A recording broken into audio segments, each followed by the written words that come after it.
Tollywood অভিনেত্রী পায়েল সরকার এখন ভীষণ ব্যস্ত, হাতে বেশ কয়েকটি সিনেমার কাজ। এরই মধ্যে প্রচার করছেন এনক্রিপ্টেড সিনেমার, ডাবিং করছেন হ্যালো চার সিরিজের। সম্প্রতি মুক্তি পেয়েছে পায়েল অভিনীত সিনেমা জালবন্দি। এত কাজের মধ্যে ভারতীয় সংবাদ মাধ্যমের সাক্ষাৎকার দিয়েছেন পায়েল, জানিয়েছেন বিভিন্ন অজানা বিষয়। এত কাজের ভিড়ে নিজের জন্য সময় পাচ্ছেন এমন প্রশ্নের উত্তর অভিনেত্রীর সোজা উত্তর হ্যাঁ আছে, সেটা সব সময় আছে। পায়েল সরকার এখনও সিঙ্গেল, সিনেমা দেখে সিরিজ দেখে অবসর কাটান, বন্ধুদের সঙ্গে বাড়িতে পার্টি করেন।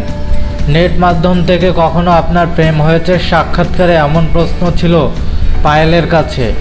উত্তরে অভিনেত্রী বলেন না, একদম না। একজনকে চিনি না, শুধু সোশ্যাল মিডিয়া আলাপে তার সঙ্গে ডেটে চলে গেলাম, এটা করতেই পারবো না, আমি প্রেমে এত মারিয়া না। প্রথম প্রেমের বিষয়ে মুখ খুলেছেন পায়েল।